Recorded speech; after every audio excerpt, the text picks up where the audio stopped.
PFL 1 2023 regular season starts tomorrow night. I'm going to be predicting every fight on the card, starting with the opening prelim fight of Corey Hendricks and Impa Kasaganai. I'm going with Impa Kasaganai here, and I'll tell you guys why. I think Corey Hendricks, I've seen some people saying that he's a pretty good all-around fighter and he's a little being underrated. I don't think so. I think Impa Kasaganai, I will say this, he's moving up in weight. He did have one fight on the, what is it, like the PFL Contender Series? What do they even call it? The Challenger Series? Yeah, PFL Challenger Series. He won his first fight at light heavyweight in the first round, knocked his opponent out. I think Corey Hendricks is definitely better than this opponent right here that Impa fought. But overall, I just feel like Impa, even I understand he's fought at welterweight before and at middleweight, so it's like, how's he going to look against a decent light heavyweight? But I really don't think Corey Hendricks is all amazing in any aspect. He's decent wrestling. I don't think he's going to be able to hold down Impa though. I really don't. And in his striking, I feel like in the striking, it's Impa's fight to lose. I feel like he's a pretty good striker. He has lost a few fights, but a lot of them were in the UFC. Carlson Harris, Joaquin Buckley knocked him out. He wasn't looking terrible in that fight before, but regardless, that was one of the craziest knockouts in UFC history. If you guys remember that jumping spinning back kick from Buckley, everyone's seen it. Loses to Carlson Harris in the first round. Another guy, Carlson Harris, is a very good fighter. Getting a little bit older now, but still, look through his record. He's very good. And then he loses a split decision to Raymond Magomed who a lot of people thought he beat. So when you really look through this guy, and he's beaten guys as well, such as Sasha Platnikov in the UFC and Maki Pitolo. Maki Pitolo is a guy that can throw bombs. So all in all, I think Impa is better on the feet. Corey, if he wants to win this fight, he's going to have to utilize the wrestling, especially surviving early and then trying to grind out a win in the later rounds. But I feel like Impa, he's at light heavyweight for a second fight. He's going to be at least used to it at this point. If he were to fight a guy like Rob Wilkinson or someone like that at light heavyweight, I would not pick him, or I would think he would do a lot worse. But against a guy like Corey Hendricks, I feel like Impa is good enough to get it done. Possibly, I would say by knockout too. Like I said, Corey is hittable. He's not my favorite guy to watch really. Like when he gets hit or when people are kind of charging at him, he kind of just puts his hands up and backs straight up in the line. I feel like Impa will be the much more technical and better striker and should be able to win this one. Delon Monte versus Ty Flores, and it's another one of these where it's like not the best fight to start, or not the best fight, but I'm going to go with Delon Monte to beat Ty Flores. I wasn't impressed with Ty Flores. I was watching his last fight against Ryan Parker, and that was a month ago, just to see kind of, you can't improve that much in a month. I mean, sure, you can improve a little bit, but however you looked a month ago is probably how you're going to look in your current fight now. And I don't think Ty Flores looked that good against a 5-4 opponent, Ryan Parker. Now, Ryan Parker did have some quite a few amateur fights as well, so it's not like he was just 5-4 and didn't fight any amateur fights. He was an experienced fighter, but he was struggling to take him down. His takedown entries weren't great. I don't think his wrestling is all that impressive, really. And on the feet, I feel like Delon Monte will have a big advantage. Delon Monte, since being in the PFL, his first PFL fight, loses in about 30 seconds or so, or a minute, to Antonio Carlos Jr. He submits him, which is like, all right, Antonio Carlos Jr. is one of the best in the PFL. Beats Emiliano Sordi, knocks him out, and then loses in the first round, I believe it was the first round, to Rob Wilkinson, who's the co-main event of this card, Rob Wilkinson fighting Thiago Santos. So I think Monte can probably get it done by knockout. Like I said, it's more so just me not really liking the game of Ty Flores. He actually was getting caught, by the way. I'll throw that out as well, just for some of you. He got knocked out as well, under a year ago by George Tokos. I'm not sure if I'm pronouncing that correctly, but regardless, even against Ryan Parker in the first round, he was getting tagged. He was getting lit up a bit. He lost the first round. He won at 29-28. You could see the damage on his face after. It wasn't like he was like two swollen eyes and a broken nose, but like he had a little bit of damage. He was getting touched up a little bit by Ryan Parker. And I feel like if Delon Monte starts to hit him, starts to hit him clean on the feet, it's going to be bad news. So I'm going, and like I said, he's been knocked out before. I'm going Delon Monte to get it done. Next fight this is probably the toughest one for me to pick. I was really back and forth on this one. The first three fights are all, well, I'll say not necessarily the next fight, but these three especially for me are kind of tough to pick. These first three: Hendricks Casaganay, Delon Montez, Tai Flores, and then Sung Bin Jo versus Jesus Pinedo. But I'm gonna lean with Sung Bin Jo, but it's not a confident pick. It's not one that I'm like, everyone rush to the window and bet on Sung Bin Jo. I'm definitely not saying that. The reason I do like Sung Bin Jo, he got a first round knockout in his last fight. Then against Tyler Diamond, guy training on Team Alpha Male, good gym. Diamond was able to take him down a few times, and he did win the fight, but Sung Bin Jo rocked him bad in the second round, almost finished him, dropped him. And Sung Bin Jo is a powerful guy. He hasn't fought too much in the last few years, but I just think he's got the power. He's a good striker. Pinedo, I just haven't seen enough from him against high-level competition. And you could say the same about Sung Bin Jo, and I wouldn't really disagree with you too much. But I just feel like he's got the power advantage in this one. Pinedo is a pretty solid striker. I did see him. What fight was it? One of the fights I was watching on YouTube, I think it was on YouTube, is he landed like a beautiful head kick, finished up with some ground and pound shots to win. Like, he's a solid fighter, he's a solid striker, but I feel like it's one of those where I got to go with the guy that's a little bit more powerful, should be able to win the striking. Like I said, it's a very close fight. The odds are a pick 'em for a reason, but I do think Sung Bin Jo is going to be able to get it done.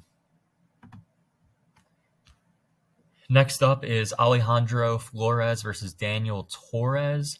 Flores and Torres. I'm going with Daniel Torres, formerly fighting out of KSW, and his only loss as of recent is to Saladin Parnasse, who I think, some of these names are hard to pronounce, or I don't know if I'm pronouncing them correctly, but Parnasse is a guy who I think he's currently 17-1. I could check that real quick. 17-1, yeah, 17-1. Fighting out of KSW, only 25 years old. Like, this guy's a real prospect that he lost to, and he actually beat him in the first fight they had. The first fight they had, Daniel Torres beat him with like a forearm. They called it a forearm. Where was it? They called it a forearm strike. He hit him with he really did hit him with his arm. It looked like at first he clipped him with a punch, but he hit him with his arm right on the temple of the head, and Parnasse went down, and Torres got the belt that way. Loses the next fight against him, though, by decision. But I feel like Flores, when we're talking about Flores is a guy that gets hit often, and he is I don't want to say really chinny, because Ryoji Kudo hits hard, but he got knocked out cold. He got starched, just absolutely destroyed by Kudo. He was slumped up, curled up. Well, not curled up, he got knocked out so bad it curled him up. You know what I mean? And then against Carl Deaton, he got dropped in that fight too. Carl Deaton hit him with a beautiful left hook up top. He went right to the body and then came with a left hook up top, dropped Flores. Flores did recover from that, and I do believe it was a split decision. I do believe Flores won the fight, but I don't know, against a guy like Daniel Torres, who does throw pretty hard. He's not the most technical striker either. Both of these guys aren't the most technical. Both these guys do leave their chins up, but Torres, I feel like, strikes with more power than Alejandro Flores does. And I do feel like he's fought the better competition and performed better against better competition than Alejandro Flores has. The only worry I would have towards Torres is if I don't think he's going to be, too low output for Flores. I do think Flores, like I said, makes a lot of mistakes in the striking. Could get caught here. Maybe I could see a 29-28 Torres decision win if he doesn't catch Flores in one of the earlier rounds, because, like I said, Flores is very hittable and has been knocked out just 8 months ago in his last fight. Next up is Josh Silveira versus Sam Kai. Uh, Basically, this is a setup fight in the highest degree. There's not really much to say, not much to break down here. Sam Key got ground and pounded out by Juan Adams. Silveira could do the same thing if he wants to. He's pretty good all around. Took a big step up in his last fight 6 months ago. Lost to Omari Akhmedov by decision. Not a terrible loss to have. Omari Akhmedov is, he was 9-0 at the time, 9-1 now. Like Akhmedov, very experienced guy, training out of the same gym that he is. Silveira, obviously, training out of ATC. So was Akhmedov. So that could have, been a little bit weird to train with or to fight with one of your former training partners or current training partners. But regardless of all that, I feel like, he got that out of the way, lost to Omar Akhmedov. I feel like it's going to be a learning experience for him. And this is, like I said, complete setup fight. I do expect him to probably win by submission or ground and pound to take his opponent down, rain down some ground and pound, possibly find a submission. But Josh Silveira should easily get this one done. And even on the feet, he should be able to win on the feet as well if he wants to. So wherever he wants to take this, he should get it done. Marthin Hamlet, I think this is the headliner of the prelims. Marthin Hamlet versus Muhammad Fakhreddin. The thing with Fakhreddin is, one, you see that he's 38. Okay, he's about to be 39. So that's the first thing you take into account. The first thing you look at and you say, okay, he's a little bit older.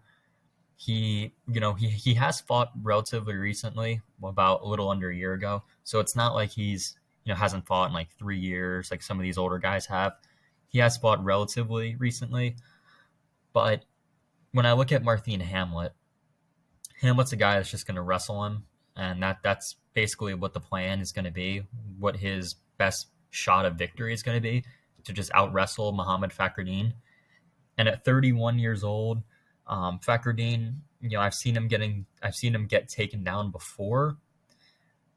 I just think this is a fight that Hamlet can win. Again, it's partly due to the age, partly due to the fact that I've seen Fakhreddin struggle a little bit in the grappling at times before. Marthin Hamlet should be able to take him down, should be able to win over 3. The thing with Fakhreddin, though, is he can carry some power throughout all the rounds, and if he does, start to hit you clean, he can put you away. So that's the one thing that does worry me a little bit, but overall, I do think Marthin Hamlet should get it done as an underdog as well. Next up is Chris Wade taking on Bubba Jenkins. This is their second fight. They already had a fight about a year and a half ago. I'm going with Chris Wade again. He won the last fight they had. I'm going to say he does it again. Bubba Jenkins is going to try to wrestle him. We know what Bubba Jenkins is going to try to do, former Penn State wrestler. He's going to try to wrestle Chris Wade, take him down, maybe land some ground and pound, control him. But Chris Wade, he was pretty impressive in that last fight against Bubba Jenkins. He didn't just accept being taken down. He was working for different submissions. He did land some ground strikes as well, which overall won him the fight. Him just being more active, him throwing up, trying to look for submissions, look for sweeps, look for even ground and pound whenever he can. I just thought he was a more active guy. He wanted it more in that fight. That's what got him the win. I don't see it going too much differently. I feel like Chris Wade should win this fight again. I mean, watching the last fight, it was very, it was relatively close because Bubba Jenkins did rack up a little bit of control time, but the bigger moments went to Chris Wade. So, like I said, it is a rematch, but I think Chris Wade should be able to win again using maybe a little bit of counter wrestling, defending some takedowns, and even if he isn't able to defend all of them, try to get back to his feet, try to even look for some submissions, whatever he can do to limit the control time of Bubba Jenkins. But yeah, I do feel like Chris Wade is going to get it done. Next on the main card is the return of Mavlid Habulayev versus Ryoji Kudo. And I'm going with Mavlid to win, probably by a submission, honestly. Um, but here's the thing with Kudo. Here's the thing that people have to also realize about Khabibulaev. Mavlid Khabibulaev is not the wrestler that Makhachev is, or he's not the wrestler that, he's not the typical like Dagestani guy that you guys are all thinking of. He can wrestle, if he has to, especially like, cage wrestling, but he's not some dominant force in the wrestling department. I mean, he can, like I said, he can definitely do it, but he's not like the Makhachev type of wrestler who's just going to dominate you and submit you right away. Khabibulaev actually is more of a strike. He, in a lot of his fights, he's more of a striker, or he can land a lot of good strikes on the feet that can win him rounds. Plus, maybe rack up a little bit of control time against the cage or find a takedown, get a little bit of control time. That's how he wins his fights. Against Kudo, Kudo is coming off of a loss to Bubba Jenkins, where he got submitted in the first round. It's tough because, obviously I do think Khabibulaev will win. Do I think he'll find a submission, though? I don't know. Ryuji Kudo, I'll say it probably could go the distance. Mavlid has been KO'd. The one concern I have is that Khabibulaev has been knocked out before. Granted, that was against the cheater. I'll scroll back to that one. That was against the Daniel Pineda, the cheater. So I'm not, I won't hold that too much against him. He popped for roids, I believe, multiple times. Pineda, definitely on the sauce in that. No debate. Not sure how he's still, not sure how he got back to the UFC, Pineda, and actually got a win, interestingly enough. But yeah, I'm going with Khabibulaev. Kudo does have the power, as I mentioned earlier. He did knock out Alejandro Flores, so he does have some wicked power, and he is going to try to make this a dogfight against Mavlid. But I feel like Mavlid, training with some of those top-level guys like Makhachev, he was actually Makhachev's training partner for the Volkanovski fight, so getting in high-level experience, getting in rounds with Makhachev over and over can only help you in your grappling and your like wrestling, obviously, and even in your striking, because Makhachev is an improving striker as well. So I'm going to go with Mavlid. Featured fight of the night is Krzysztof Jotko versus Will Fleury, and I'm going to pick Krzysztof Jotko. Will Fleury hasn't really impressed me too much. From what I've seen from him, he's kind of wants to just take guys down and win that way. All of his four of his last 5 fights have went the distance, where he just tries to take his opponent down and control him that way. I don't think it's going to be necessarily that easy against a guy like Krzysztof Jotko. Sure, Jotko got submitted by Brendan Allen, but you have to remember that he was the one that initiated the grappling exchange against Brendan Allen. It's not like Brendan Allen shot in and took him down. Allen slipped, Jotko got on top, and Jotko actually got swept. And ended up losing shortly after, got submitted. But again, Brendan Allen, we've seen what he did to Andre. Brendan Allen also submitted Andre Muniz, who's very good at jiu-jitsu, so we know how good Brendan Allen is. And for Jotko, he has wins over Gerald Mearshart, Misha Serkinov, won a split there. Lost to Sean Strickland, beat Eric Anders. So if you look through his fights, he's only losing to like top 5 level. Well, you could argue Brendan Allen's not top 5 level, but still, he's only losing to good UFC competition. I'll say top 15 level UFC competition is what he's losing to. I don't think Will Fleury is top 15, would be anywhere close to the top 15 in the UFC. I feel like Jotko is the much more experienced fighter. He's fought the much, much higher level of competition, and he's younger. So it's not like he's older now. Fleury has a few years on him. He's a hungrier guy. I can't even say that because Jotko's younger. So Krzysztof Jotko is the pick by decision. Next up is going to be the co-main event, and this is an interesting one. This is a very good one. It is Razor Rob Wilkinson versus Thiago Santos, and I'm picking Rob Wilkinson. I am. It scares me a little bit because the competition level hasn't been necessarily anywhere close to what Thiago Santos has fought. Thiago Santos has fought nothing but killers in his last few in the UFC. Glover Teixeira, Alexander Rakic, Johnny Walker, Magomed Ankalaev, and Jamal Hill. You could argue Rob Wilkinson might lose to all of those opponents. If you could argue that he would possibly lose to all 5 of those. However, Santos, you could say he hasn't necessarily looked the same. He hasn't looked as good as he once did, when he was fighting John Jones, or, well, really even before that. He has looked better in the past. He's 1-4 in his last 5. I will say he fought Jamal Hill 7 months ago, and I didn't hate that performance from him. He didn't look bad at all. He really didn't. He caught Jamal Hill a few times. He got a few takedowns of his own. So it's not like, I don't think he's completely washed up.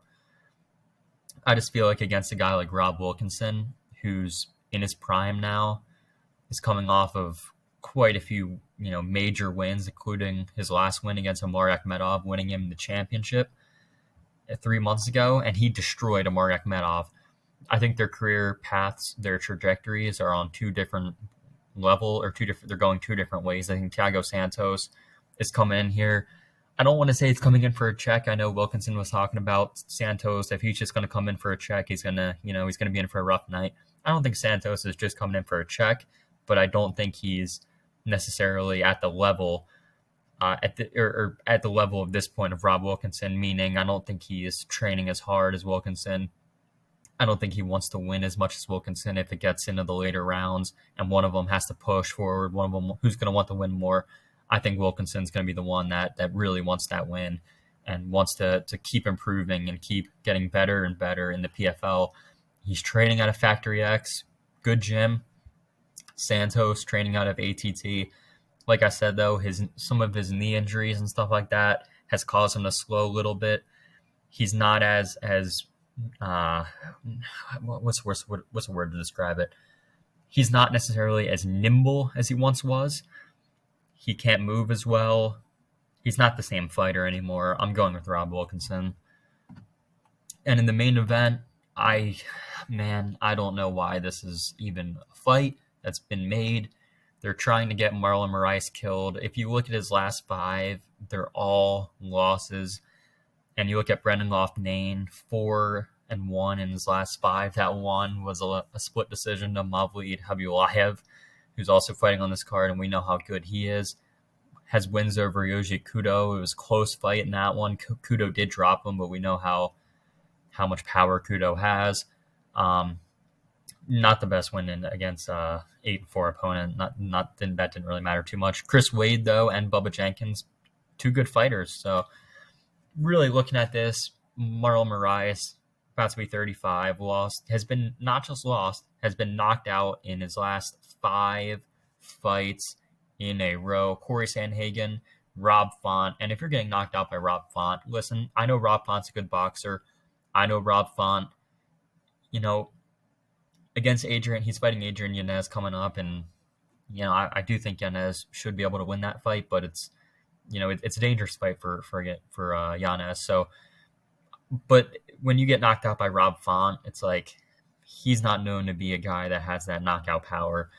And then he gets put away by Merab, gets knocked out by Song Yadong, and then also gets knocked out by Shaman Moraes. I think Brendan Loughnane, especially up a weight class now for Marlon, I guess that could help his chin a little, but he's going to get caught and he's going to get put away by Brendan Loughnane. If Brendan Loughnane loses this fight, my God, people would never let him hear the end of it if he loses to Marlon Moraes. But I don't see that happening. I think Brendan Loughnane should definitely win this fight.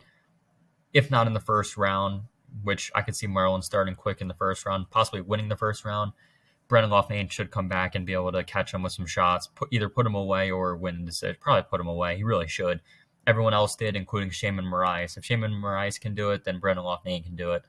So I'll say Brendan Loughnane, either second or third round, KO, TKO. And that'll round out the picks for PFL 1. Pretty good card overall.